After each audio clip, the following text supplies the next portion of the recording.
സംസ്ഥാനത്തെ 134 എഞ്ചിനീയറിംഗ് കോളേജുകളിൽ 70 എണ്ണവും വിജയശതമാനത്തിൽ പിറകിലായിരുന്നു. 10% പോലും വിജയമില്ലാത്ത 6 കോളേജുകളുമുണ്ട്.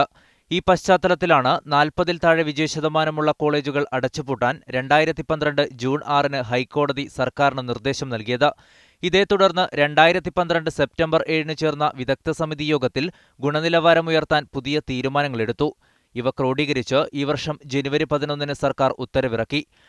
ഓരോ കോളേജും 6 മാസത്തിൽ ആക്ഷൻ പ്ലാൻ നടപ്പിലാക്കുക, ഫലം പരീക്ഷ കഴിഞ്ഞ് 45 ദിവസത്തിനകം പ്രസിദ്ധീകരിക്കുക, സ്വകാര്യ സ്വാശ്രയ സ്ഥാപനങ്ങളിലെ പരീക്ഷകൾ ക്യാമറയിൽ പകർത്തുക, പരീക്ഷയ്ക്ക് മേൽനോട്ടം വഹിക്കുന്നവർ അതാത് കോളേജുകളിൽ നിന്നുള്ളവരാകരുത്, സർവകലാശാലകളുടെ പരീക്ഷാ കലണ്ടർ ഒരുപോലെയാക്കുക എന്നിവയായിരുന്നു സുപ്രധാന നിർദ്ദേശങ്ങൾ.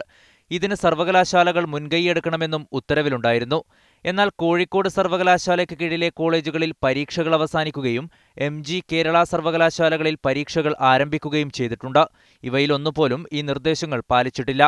ഈ വർഷമെങ്കിലും 40% വിജയമില്ലാതായാൽ സ്ഥാപനങ്ങൾ പൂട്ടുമെന്നതിനാൽ പല സ്വകാര്യ കോളേജുകളും വിദ്യാർത്ഥികളെ സഹായിക്കുമെന്നുറപ്പാണ്.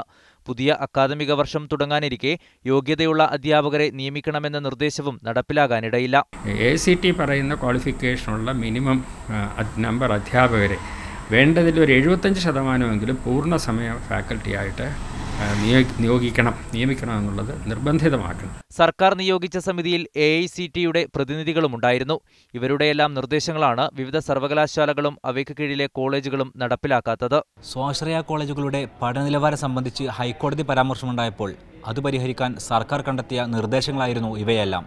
എന്നാൽ പരീക്ഷാകാലം കഴിയാറായിട്ടും ഇവയൊന്നും നടപ്പിലാക്കാതെ കോടതിയെ കബളിപ്പിക്കുകയാണ് സർക്കാർ ചെയ്യുന്നത്.